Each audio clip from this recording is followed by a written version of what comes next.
इस विधानसभा और पूरे पीलीभीत से आए हुए अपने सभी कार्यकर्ताओं का बहुत बहुत धन्यवाद और आभार प्रकट करता हूं। ये पहले चरण का चुनाव होने जा रहा है। पीलीभीत में बड़े बड़े नेता आ चुके हैं। देश के बड़े बड़े नेता आकर के अपनी बात कह चुके हैं और लखनऊ वाले तो और घबराए हुए हैं। पीलीभीत का नाम सुनते ही उनका चेहरा पीला हो जा रहा है।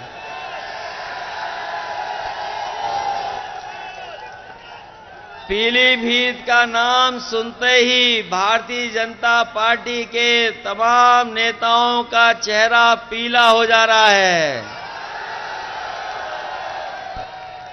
और ये इसीलिए हो रहा है कि यहां की जनता ने इस बार मन बना लिया है और समाजवादी पार्टी को ऐतिहासिक वोटों से जिता करके भेजना चाहती है।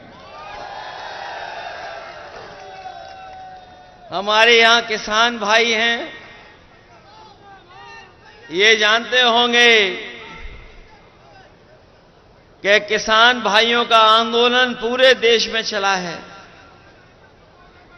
कोई ऐसा किसान नेता नहीं जो किसान आंदोलन से न जुड़ गया हो और जो लोग दिल्ली या बाहर जाकर के आंदोलन नहीं कर पाए उनका भी समर्थन किसान आंदोलन में रहा। यहां के लोगों ने किसान आंदोलन को और मजबूत बनाने के लिए जो कुछ कर सकते थे और अपने सिख भाई इस आंदोलन को सफल बनाने के लिए जो भी अपना तन मन धन लगा सकते थे उन्होंने लगा करके इस आंदोलन को बढ़ाने का काम किया था। बीजेपी के लोगों ने 3 काले कानून लाए थे। वो काले कानून इसीलिए वापस हो गए थे कि वो किसानों की ताकत से घबरा गए थे। जो लोग किसानों की बात कर रहे थे, आप में से बहुत लोग जानते होंगे, जो किसानों के पक्ष में कह रहे थे उन्हें पीछे कर दिया।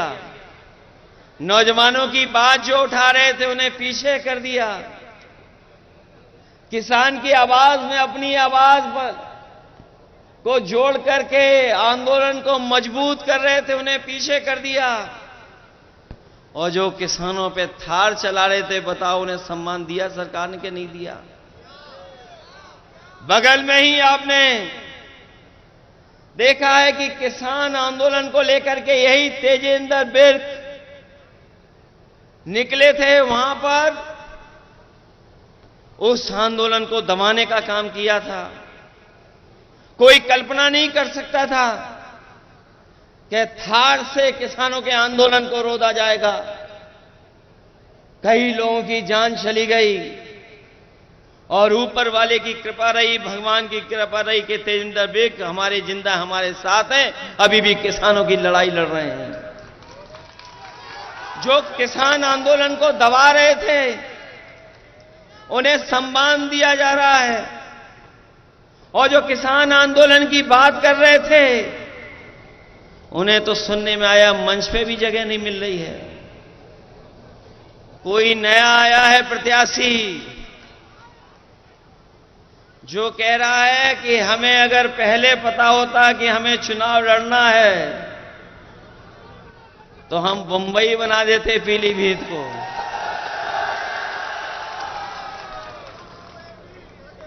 ये कौन सी बात है भाई कि प्रत्याशी कह रहे थे, बीजेपी के प्रत्याशी कह रहे हैं कि उन्हें पहले ही पता होता तो वो बंबई बना देते। हम उनसे कहते हैं इसको बंबई मत बनाओ। बंबई का जो काम होता है थोड़ा वो ही करके दिखा दो यहां पर। वैसे तो हमारी बंबई शहर अर्थव्यवस्था की राजधानी है। अर्थव्यवस्था के लिए जाना जाता है, राजधानी अर्थव्यवस्था की। लेकिन वहां नाच गाना भी होता है, लोग उसके लिए भी मुंबई जाते हैं। ये बीजेपी के प्रत्याशी कौन सा पीलीभीत बनाना चाहते हैं, इनके बारे में पता नहीं है आपको। ये कई दल घुमाए हैं, इनका मामला सेटिंग हो जाता तो दूसरे दल में भी चले जाते। बनने को तो कुछ और थे, बनाया तो कुछ और जाना था इन्हें, लेकिन इन्हें सड़क मंत्री बना दिया गया है। और सड़क मंत्री ही बनते बताओ कितने रुपए का घोटाला किया था, किसी को याद है? उत्तर प्रदेश के सब रिकॉर्ड तोड़ दिए थे। ट्रांसफर पोस्टिंग को लेकर के उत्तर प्रदेश के सब रिकॉर्ड टूट गए। तब इनके अधिकारी यूएसडी को हटाना पड़ा था। क्या पीलीभीत की सब सड़कें गड्ढा मुक्त हो गई हैं क्या? ये मंत्री जी बताएं, 40,000 करोड़ से ज्यादा, 40,000 करोड़ से ज्यादा पैसा गड्ढा मुक्ति में ये बीजेपी खर्च कर चुकी है। कहीं गड्ढे भर गए क्या? और जो काम समाजवादियों ने कभी किया था पुल सड़क को लेकर के, उनको भी ये सरकार पूरा नहीं कर पाई है। और अपनी जो योजनाएं चलाई गई हैं उनको भी पूरा नहीं कर पाई है सरकार। और चुनाव बाद पता नहीं कहां चले जाएंगे ये। जो मंत्री होता है उसका सांसद बनकर के दिल नहीं लगता है, इसलिए जानबूझ करके थोपा जा रहा है इन्हें कि पैसे वाले हैं, चुनाव लड़ लेंगे। पैसे वाला मामला है, उसमें चुनाव लड़ लेंगे।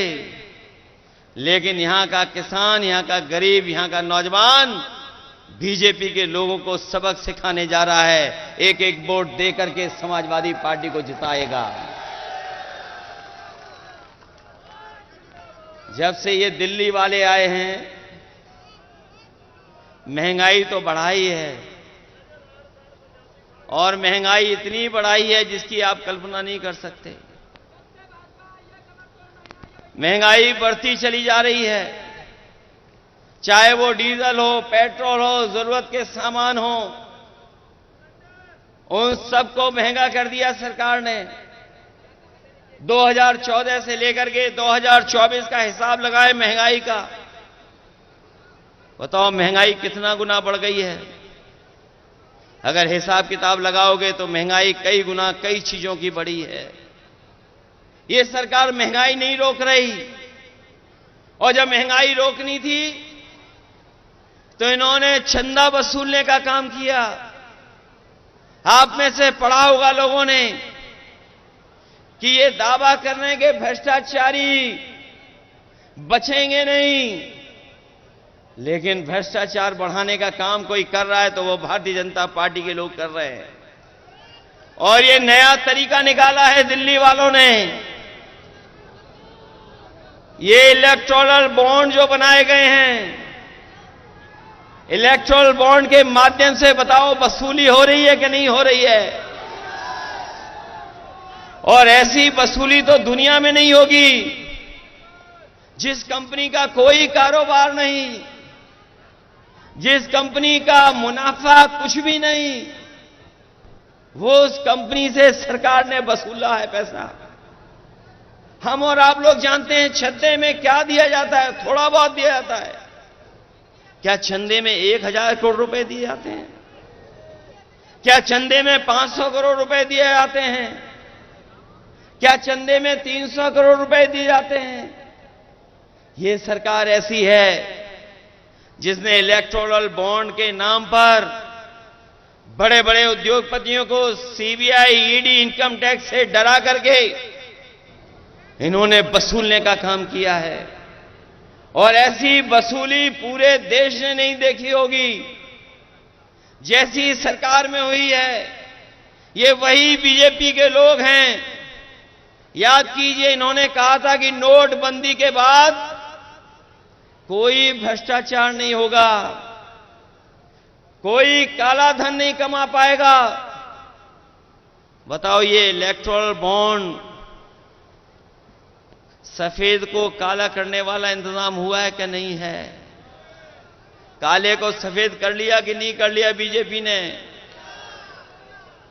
नोटबंदी में भी किया और इलेक्टोरल बॉन्ड में भी कर लिया। इस सरकार ने जितना पैसा वसूला है उसकी वजह से ही महंगाई है। सोचिए, कभी जिन उद्योगपतियों से ये वसूल लेंगे पैसा, क्या वो नहीं कमाएंगे मुनाफा? क्योंकि मुनाफा कमा रहे हैं इसीलिए महंगाई है, भ्रष्टाचार है इसीलिए महंगाई है। और इन सब चीजों के लिए कोई दोषी है तो वो भारतीय जनता पार्टी के लोग हैं। हम भारतीय जनता पार्टी के लोगों को कहना चाहते हैं, यही उत्तर प्रदेश है जिसने उनकी सरकार बनवाई। 14 में आए थे और 24 में चले जाएंगे। उत्तर प्रदेश के लोग अगर स्वागत अच्छा करते हैं तो जब विदाई करेंगे तो विदाई भी बड़ी धूमधाम से भारतीय जनता पार्टी के लोग करेंगे। इनकी गारंटी याद है आपको? ये बीजेपी की गारंटी नहीं है। जिस तरीके से इन्होंने कोरोना में थाली और ताली बजवाई थी, याद है कि नहीं याद है? इसी तरह की बीजेपी की गारंटी नहीं, ये घंटी है। इनकी घंटी याद है आपको? याद है कि नहीं याद है? किसानों की आय दोगुनी करेंगे। बताओ, इनकी गारंटी पूरी हो गई क्या? हमारे नौजवानों से कहा कि हम 2 करोड़ नौकरी देंगे। बताओ, बीजेपी की गारंटी पूरी हो गई है 2 करोड़ नौकरी की? जो गारंटी देते फिर रहे थे, इनकी सरकार में हर पेपर लीक हुआ है कि नहीं हुआ है? ये नौजवान जानते होंगे जो परीक्षा देने गए थे, बीजेपी के लोगों ने कहा कि हम परीक्षा कराएंगे, नौकरी दे देंगे, लेकिन कोई परीक्षा ही नहीं करा पाए। जो भी परीक्षा कराई उस हर परीक्षा का पेपर लीक हो गया। जो लोग पढ़े लिखे हैं नौजवान, जिन्होंने नौकरी के लिए पर्चा भरा होगा, परीक्षा की तैयारी की होगी, वो जानते होंगे कि एक परीक्षा नहीं, एक परीक्षा कैंसिल नहीं हुई है। इस सरकार में जितनी परीक्षा हुई सब कैंसिल हो गई। और कैंसिल का कारण क्या निकला? क्या पेपर लीक हो गया। पहली परीक्षा पेपर लीक, और एक परीक्षा का पेपर लीक नहीं हुआ है, न 2 का हुआ है, न 3 का, न 4 परीक्षा का, न 5 का, न 6 का। लगभग 9 या 10 परीक्षाएं हैं जिनका पेपर लीक हुआ है। बताओ, ये उत्तर प्रदेश वाले मुख्यमंत्री कैसे हैं जिनका हर पेपर लीक हो जाता है?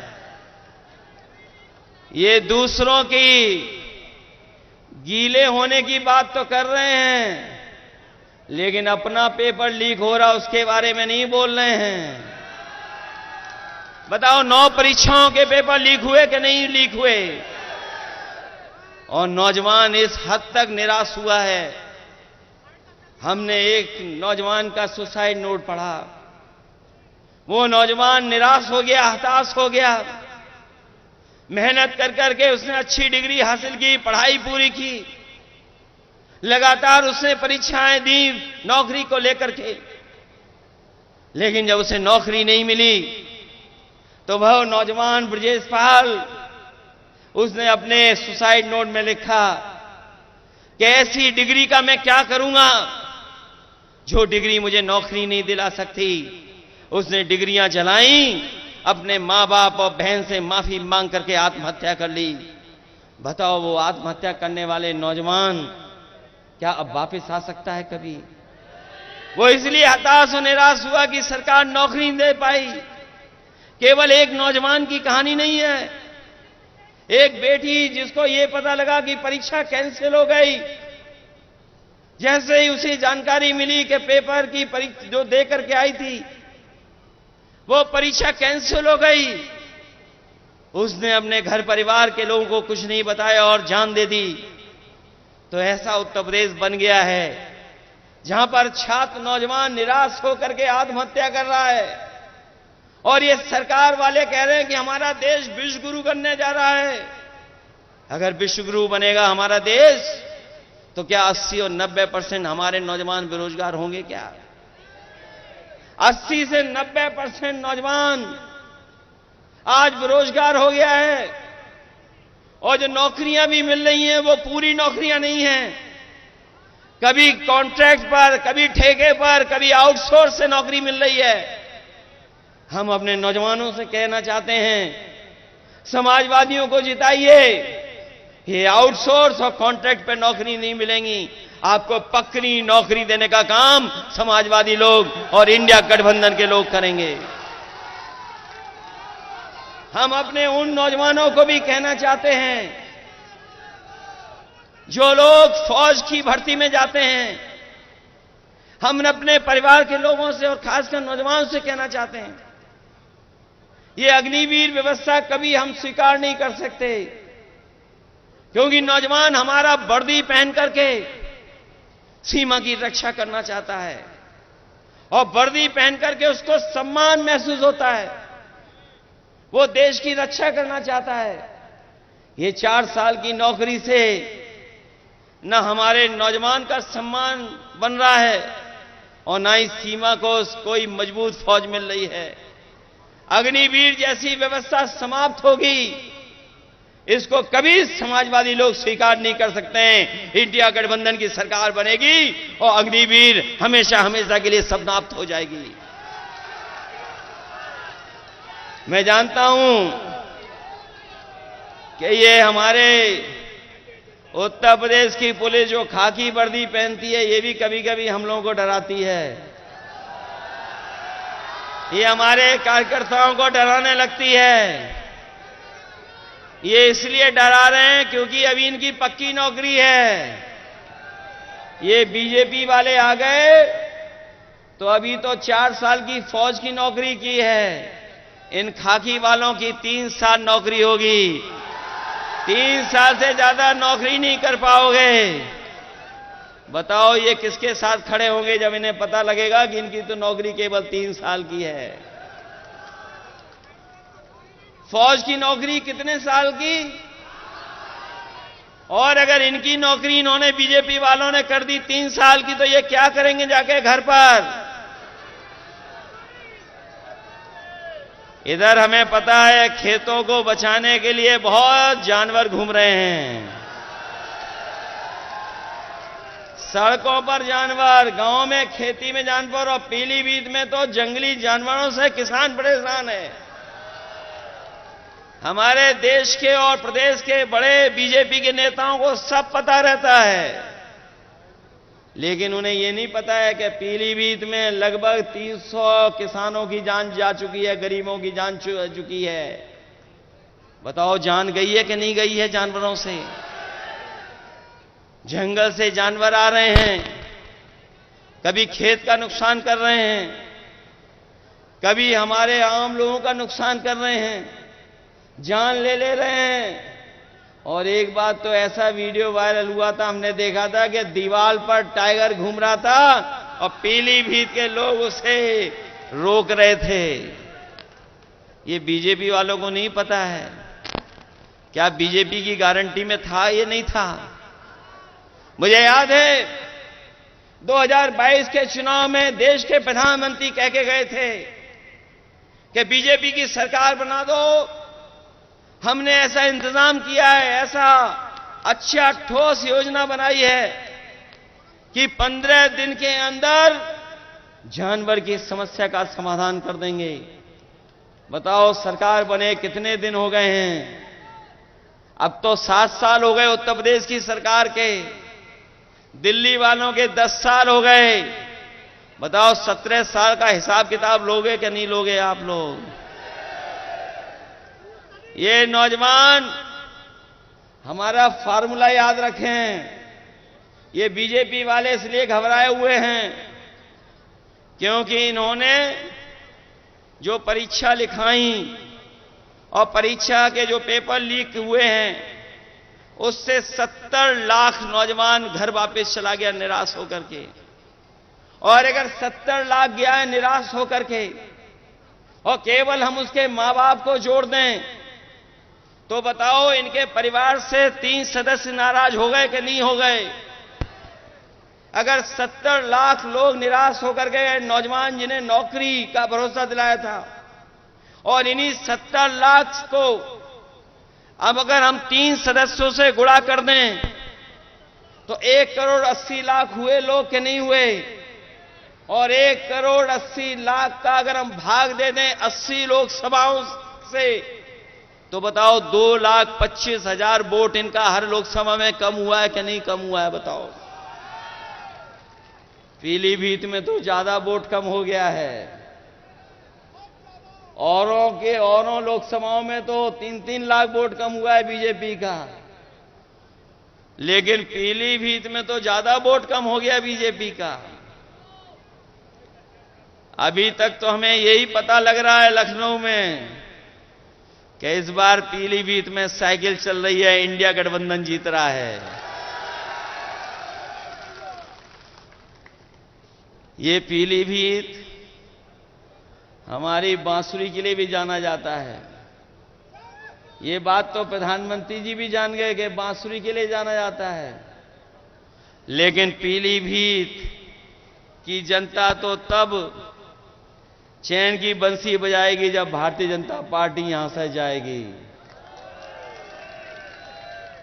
चैन की बंसी तभी बजेगी कि नहीं बजेगी? ये याद रखोगे कि किस तरह नुकसान किया इन्होंने। हमारे हर वर्ग के लोगों को दुखी किया ने कि नहीं दुखी किया।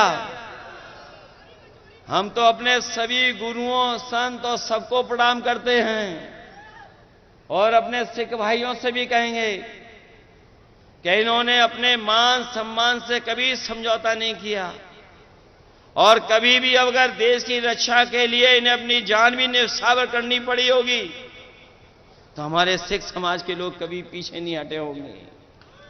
इसलिए हमारे सिख समाज ने देखा है किस तरीके से आंदोलन चला था, कितने लोगों की जान चली गई।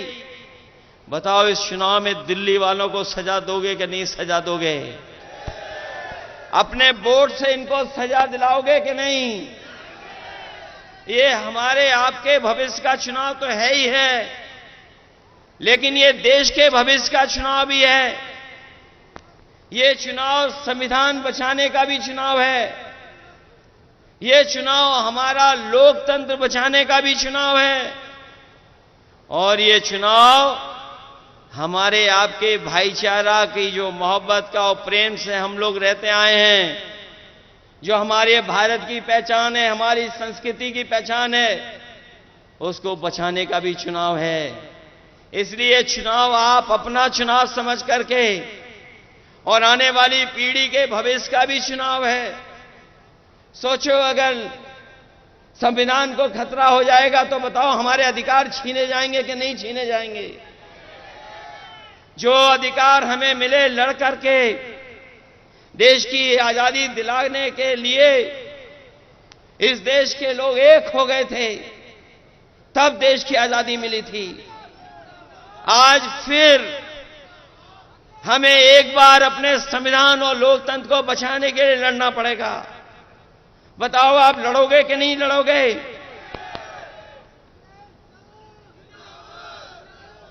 ये लड़ाई कोई छोटी लड़ाई नहीं है। बताओ हमारे किसान भाइयों, एमएसपी के लिए लगभग 1000 किसानों की जान गई कि नहीं गई, बताओ आप। दिल्ली में जब 3 काले कानून हटने थे, एमएसपी को कानूनी अधिकार मिल जाए, 1000 किसानों ने की लगभग जान गई कि नहीं गई। तो बताओ, हम समाजवादी लोगों ने और इंडिया गठबंधन ने कहा है कि सरकार बनेगी तो एमएसपी के लिए कानून बना करके अपने किसानों को एमएसपी फसलों की दिलाने का काम करेंगे। न केवल एमएसपी का कानूनी अधिकार देंगे, बल्कि हम अपने किसान भाइयों को कह के जा रहे हैं, गरीब भाइयों को, ये जो दिल्ली वाले लोग हैं, इन्होंने बड़े बड़े उद्योगपतियों के, बड़े बड़े कारोबारियों के 15 लाख करोड़ बैंकों का पैसा माफ किया है। अभी तक 10 साल में इन्होंने लगभग 15 लाख करोड़ उद्योगपतियों का कर्ज माफ किया है। और ऐसा भी देखने को मिला है कि जिन व्यापारियों ने कर्ज लिया, जो कर्ज नहीं दे पाए, उनको माफ कर दिया इन्होंने और दोबारा बैंक से उन्हें कर्ज दिलवा दिया। ये आपने आंकड़े निकलवा लेना। और बहुत सारे लोग, बहुत सारे उद्योगपति वो भी हैं जो कर्ज में डूबे थे, कर्ज उनका माफ करके बीजेपी ने बचाया और बाद में उन्हीं उद्योगपतियों से इलेक्ट्रल बॉन्ड ले लिए। बताओ, इलेक्ट्रल बॉन्ड लेने वालों का कर्ज माफ हुआ कि नहीं हुआ? आपको तो पता होगा, देश में सबसे ज्यादा वसूलने का काम अगर किसी पॉलिटिकल पार्टी ने किया तो बीजेपी ने किया कि नहीं किया?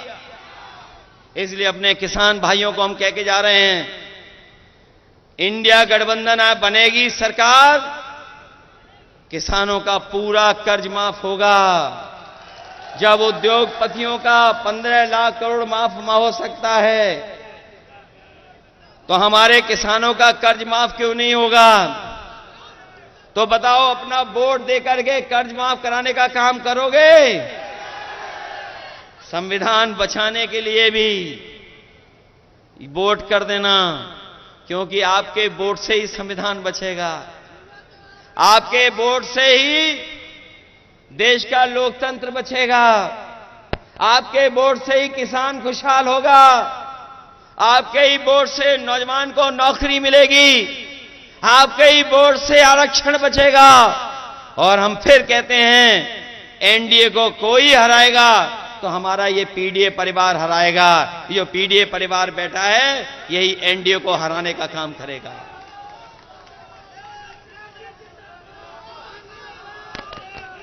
वैसे तो हमारे साथी घर घर जा रहे होंगे वोट मांगने के लिए। वैसे तो हमारे कार्यकर्ता गांव गांव जा रहे होंगे वोट मांगने। बताओ, गांव गांव जाओगे वोट मांगने कि नहीं जाओगे? हर घर वोट मांगने जाओगे कि नहीं जाओगे? हमारा आपसे निवेदन है, हमारा आपसे अपील है, हमारी आपसे प्रार्थना है।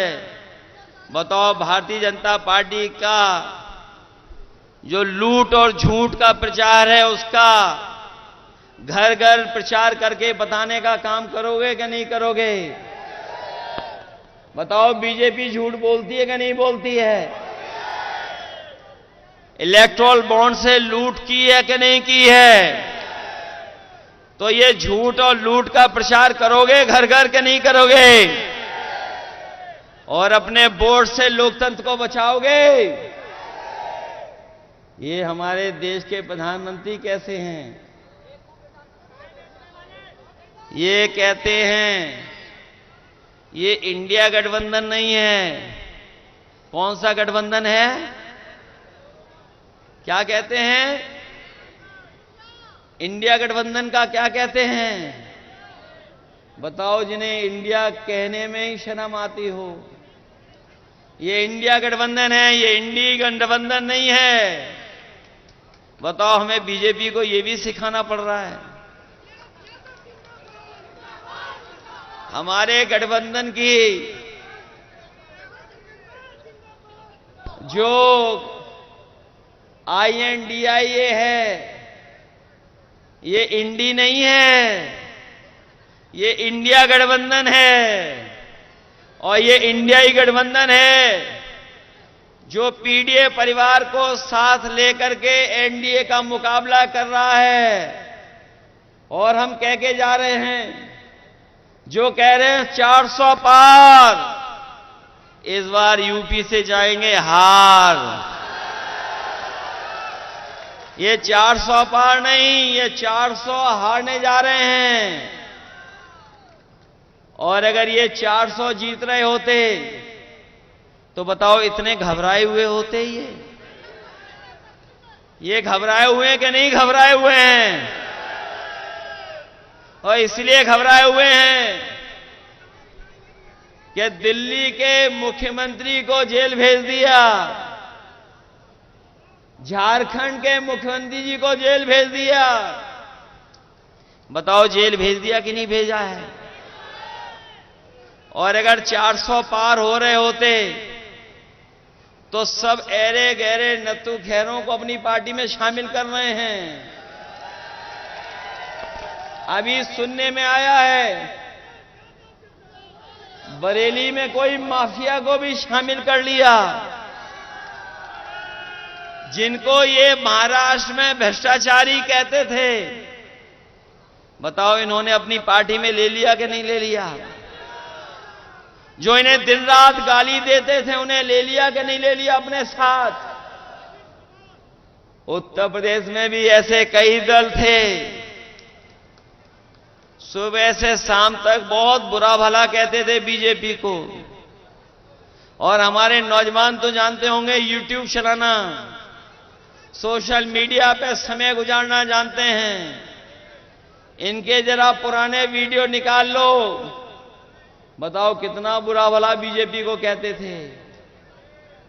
और दुख तो इस बात का है कि हमारे प्रेस के लोग भी चुप हैं, क्योंकि प्रेस के लोगों को भी दाना मिल जाता है, तो जैसा दाना वैसा इनका गाना। बताओ है कि नहीं है? इलेक्ट्रोल बॉन्ड पे कोई बहस नहीं। एक आध चैनल है जिसमें बहस हो रही है, एक आध चैनल है उसमें बहस हो रही है। जब आपके साथ ये भी नहीं है और जो यूट्यूबर साथ हैं उनको बैन लगा रहे हैं, कभी झूठा मुकदमा लगा देते हैं। हमारे पत्रकार साथी भी अगर सच दिखाना चाहेंगे, अगर दिन में सच दिखाया तो रात में इनके पास पुलिस पहुंच जाती है। बताओ पहुंच जाती है कि नहीं पहुंच जाती है? देखो हमारे प्रेस के लोग भी सहमत हैं हमसे। ये हालत पैदा हो गई है, इसलिए सावधान रहोगे कि नहीं रहोगे? सावधान। अपना बूथ बचाओगे कि नहीं बचाओगे? प्रचार करोगे झूठ का क्या नहीं करोगे? बीजेपी के झूठ का और बीजेपी की लूट को बताओगे कि नहीं बताओगे? बीजेपी की यही पहचान है, झूठ और लूट। इसके अलावा इन्होंने कुछ नहीं किया। पिछले 10 साल में केवल झूठ बोला है और लूटने का काम किया है। इनको बताओ हराओगे इस चुनाव में कि नहीं हराओगे? इसलिए ये मौका मिला है हम सबको, हम आपको सबको मौका मिला है लोकतंत्र बचाने का, लोकतंत्र के साथ साथ संविधान बचाने का, और साथ साथ अपने अन्याय से मुकाबला करने का। ये बीजेपी के लोग पूरे उत्तर प्रदेश और देश को पीछे ले जा रहे हैं। लोग कहते हैं कि हम दुनिया में कहां पहुंच गए हैं, लेकिन अगर दुनिया की गरीबी के पैरामीटर्स अगर हम देखें तो गरीबी में हम कई देश जो हमारे पड़ोसी हैं उनसे भी नीचे जा रहे हैं। हम महंगाई में भी उन देशों के मुकाबले पीछे चले गए, बेरोजगारी में भी पीछे चले गए, और दुनिया में सबसे ज्यादा कर्ज अगर किसी देश के ऊपर है तो वो भारत पर है। बताओ अगर कर्ज वाला देश होगा तो क्या दुनिया में हमारा पहचान बनेगी क्या? इसलिए आपको सोचना होगा इस देश को बचाने के लिए आपको करना पड़ेगा। इसीलिए मैं आप सबसे अपील और निवेदन करने आया हूं कि समाजवादी पार्टी के एक मजबूत प्रत्याशी हैं भगवत सिंह गंगवार, इनकी मदद करने का काम करना है। बताओ इनके पक्ष में समीकरण है कि नहीं है? ये अग्निवीर और पेपर लीक वाले नौजवान हमारी बूथ में मदद करने का काम करना, बताओ करोगे कि नहीं करोगे? इस पीलीभीत में न इलाज मिल रहा है, न दवाइयां हैं, और जो व्यवस्था समाजवादियों ने बनाई थी एम्बुलेंस की, वो एम्बुलेंस की व्यवस्था भी खत्म कर दी, और पुलिस को 100 नंबर वाली गाड़ी दी थी। बताओ गाड़ी को खराब कर दिया पुलिस ने कि नहीं खराब कर दिया? और 100 से कौन सा नंबर कर दिया? इन्हें लगा इनका भी रेट बढ़ गया तो इन्होंने भी रेट बढ़ा लिया। बताओ रेट बढ़ा लिया कि नहीं बढ़ा लिया? इसलिए ऐसे लोगों के खिलाफ मतदान करोगे तभी जाकर के हमारा लोकतंत्र बचेगा। इन्हीं शब्दों के साथ मैं आए हुए सभी लोगों का बहुत बहुत धन्यवाद देता हूं। आए हुए किसान भाइयों का धन्यवाद देता हूं, आए हुए नौजवानों का धन्यवाद देता हूं। मुझे पूरा भरोसा है कि आप सब लोग मिलकर के इस देश को बचाने का काम करेंगे, लोकतंत्र को बचाने का काम करेंगे, संविधान को बचाने का काम करेंगे। और जो मैंने आपसे निवेदन किया है कि बीजेपी की जो पहचान बन गई है लूट की और झूठ की, उसको घर पहुंचाने का काम करना।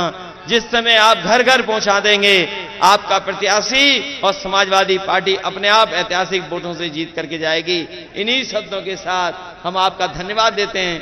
हम कई अपने प्रतिष्ठित और सम्मानित लोगों को देख रहे हैं, हमें उम्मीद है उनका भी हम लोगों को आशीर्वाद मिलता रहेगा, और आशीर्वाद हम लोगों के वोट के माध्यम से दे देना, यही सबसे बड़ी जीत होगी। जो लोग उत्तर प्रदेश में आए हैं 14 में, वो 24 में जा रहे हैं। जब विदाई हो तो पीलीभीत से भी बड़ी धूमधाम से विदाई हो इन लोगों की, लाखों वोटों से हरा करके भेज देना। आप सबका बहुत बहुत धन्यवाद और बहुत बहुत आभार प्रकट करता हूं।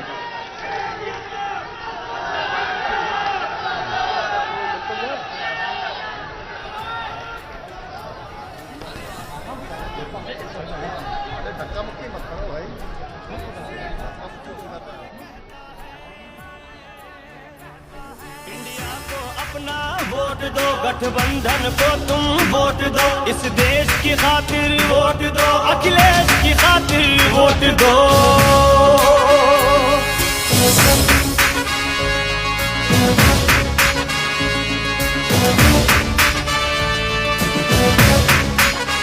किसी की गुंडागर्दी है, किसी की इज्जत लुटती है, किसी पर दोष साबित है, किसी पर छुरी चलती है। जनता ने मिलके ठाना है, अब संविधान बचाना है। इंडिया का जो है प्रत्याशी, बस उसको ही जिताना है। अखिलेश हमारी जान है और राहुल का सम्मान है। अन्याय को मिलकर चोट दो, अखिलेश को अपना वोट दो। अन्याय को मिलकर चोट दो, अखिलेश को अपना वोट दो।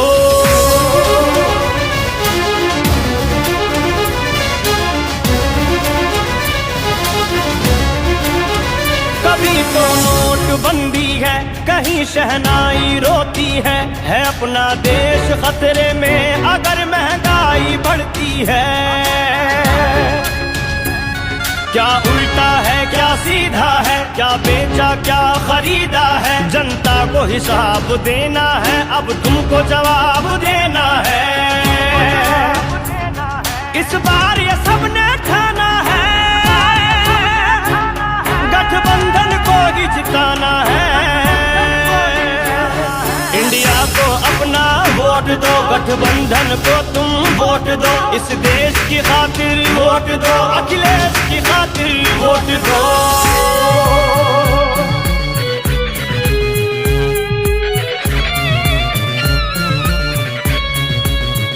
सभी ने हमको को देखा है, कसौटी पर भी परखा है। खरे हम उतरे वादों पर, हमारा वादा सच्चा है।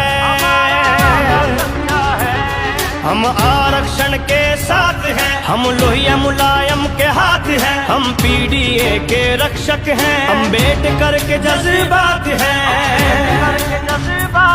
हम लोकतंत्र में रहते हैं